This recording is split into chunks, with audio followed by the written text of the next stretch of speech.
What are you saying?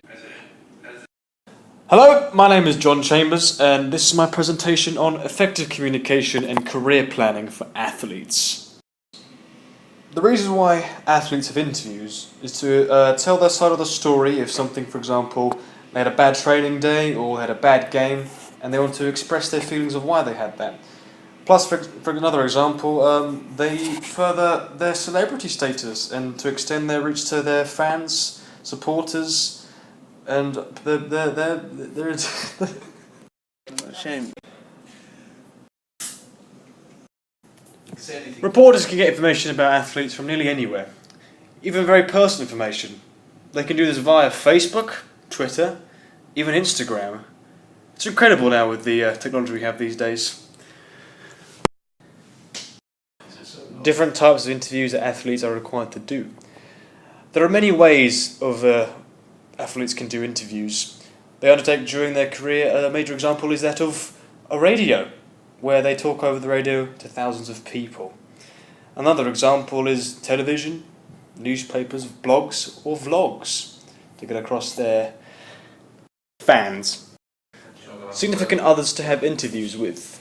These can be that of the public, fans, coaches, managers, sponsors, agents, officials, or even teammates. All of these people can affect the athlete's lifestyle. Differences between communication with different types of media. For example, interviews with your sponsors are one. With this, you need to mind your language, behaviour and body language.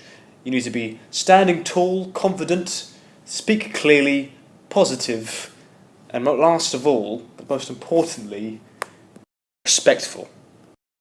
Another one is that of the radio. For this, body language is out of the picture. You can relax your body because no one's looking at you, only the interviewer. But still, you have to talk politely and formally. You're not just talking to the interviewer, but you are also talking to thousands of people who are listening. Last of all, interviews with your manager, coach, or teammates. This will be easier due to the fact of your relationship with your manager because it's more like on a friendship level that you've gotten to know them. The questions will mostly be most about your abilities in the game or training session that you've been upholded.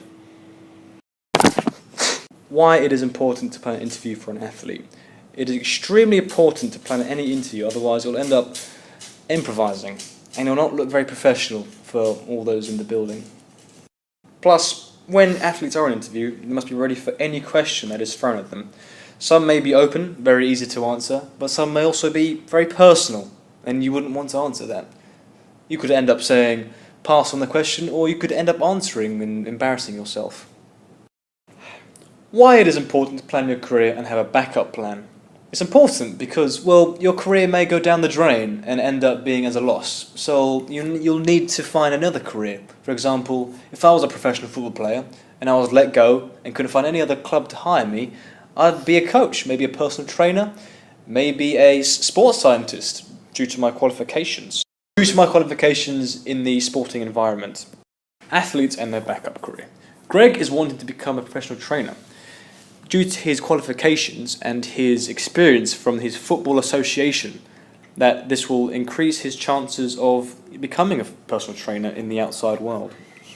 Becoming a personal trainer. Qualifications. You'll need the Level 2 Gym Coach Certificate, Level 3 Personal Trainer Certificate, a First Aid Certificate, and also Personal Trainer Insurance Certificate. Costs. For becoming a personal trainer, you don't need to go to university or go to any special sort of coaching club. But you have to pay for a first aid qualification, which costs around £125, which seems expensive but really isn't in the long run. The skills required. Experienced fitness instructor is very helpful. To have knowledge of anatomy, physiology and nutrition, public liability insurance, plus a cardiopulmonary resuscitation certificate. Goal setting and SWOT analysis. SWOT stands for strength, weaknesses, opportunities and threats. Setting goals is a vital important part for football and also other sports. Setting goals is an important part for football and all sports alike. They all make players better for the future. The SWOT analysis is the base ground for the goals and objectives for all players. SWOT. Strengths. This is where an athlete's best parts of them are, like their skill or even attitude. This is where an athlete doesn't need to improve on anything or do anything for this. Weaknesses. This is where athletes definitely do need to improve on, because this is great for them knowing their own personal weaknesses and also their skill weaknesses, their trait weaknesses. Basically, they need to improve on everything they have in this. Opportunities. This is where they can do and what they are able to do, at the time that they are available for, the access to proper schemes and programs. Threats. This is what will for sure affect the athletes, for example, injuries or, performance and their overall ability to do everything that they can do. How do they help an athlete to plan their career? There are 3 things that help an athlete plan their career: short-term goals, medium-term goals, and long-term goals. Short-term goals last around a day to a month. These are goals that do not take long to get you to get. A great example of this can be to go to a team talks every day for a week. Medium-term goals. These are only to do something during the time between short and long-term goals. These should only last around 1 to 6 months in the time frame. Long-term goals. These are the most important goals due to them lasting a long time, around 6 to maybe 2 years. An example is to become a pro sports coach within 3 years' time, or maybe 2 years' time, depending on your ability. Greg Phillips' SWOT analysis on football. Greg's strength is shooting. This is because he has great power, speed and accuracy. 90% of all of his shots hitting his designated target. Greg's weakness is vision. This is most important because within football you need to be able to see the ball, your teammates, even the opponents.